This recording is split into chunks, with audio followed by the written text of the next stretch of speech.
Sanowar member হচ্ছে আপনাকে হচ্ছে নিয়ন্ত্রণ করছে, সেটা আরেকটা বিষয়। সে আছে আমাদের সাথে আছে তো, যে আমরা ভালো মন্দ সবকিছু আমি শেয়ার করি আমার দেখে। আচ্ছা, আপনার সবকিছু দেখে, এটাই তো? জি জি। আচ্ছা, আপনার কিন্তু এটা কিন্তু রেকর্ডেড থাকুক। সাভারের গেন্ডা ময়লার মোড় আবাসিক এলাকায় পরিচালিত হচ্ছে একটি বেআইনি সোয়েটার কারখানা, এমন অভিযোগ উঠেছে স্থানীয়দের পক্ষ থেকে। অনুসন্ধানে জানা যায় কারখানাটির নেই ফায়ার লাইসেন্স, পরিবেশ অধিদপ্তরের ছাড়পত্র কিংবা কারখানা পরিচালনা প্রয়োজনীয় কোনো বৈধ অনুমোদন। অভিযোগ রয়েছে নিরাপত্তাহীন পরিবেশে পরিচালিত এই কারখানায় রয়েছে প্রায় ৩০টি সোয়েটার মেশিন, যার বর্তমান বাজার মূল্য কোটি টাকারও বেশি। তবে সবচেয়ে বড় প্রশ্ন উঠেছে কথিত মালিক ইকবাল হোসেনকে ঘিরে।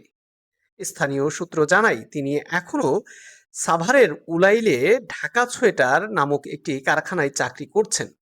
কয়েক মাস আগেও সেখানে সুপারভাইজার হিসেবে কর্মরত ছিলেন, পরে পিএম পদে দায়িত্ব পান।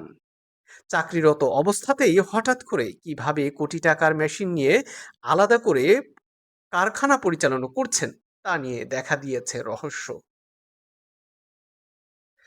স্থানীয়দের অভিযোগ, আবাসিক এলাকায় ভারী মেশিনের শব্দ, অতিরিক্ত বিদ্যুৎ ব্যবহার এবং অগ্নি নিরাপত্তাহীনতায় চরম ঝুঁকিতে রয়েছে এলাকাবাসী।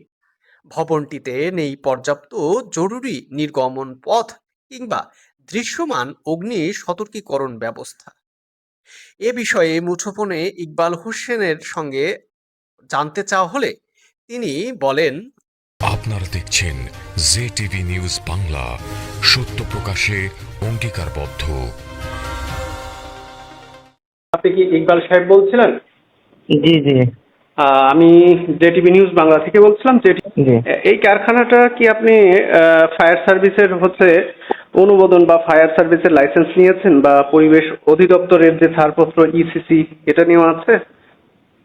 আমরা তো কেবল অফিস করছি। হ্যাঁ, যে আবাসিক এলাকাতেই আপনি কারখানা করছেন, বা সেটা ভবন, যেটা শিল্প কারখানা অনুমোদিত ভবন কিনা, সেটা রাজু বা সিটি কর্পোরেশনের?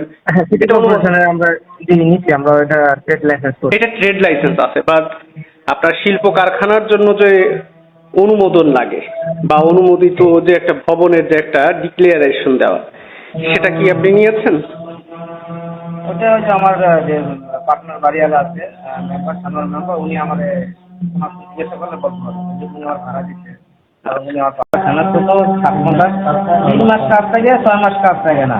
3 মাসের জন্য চালাইছি, আবার তো 3 মাস পরে আবার কাজ থাকে। আমরা 7 ঘন্টা করি, তো যখন আমাদের কাজের চাপ পড়ে তখন আমরা এটা চালু করি।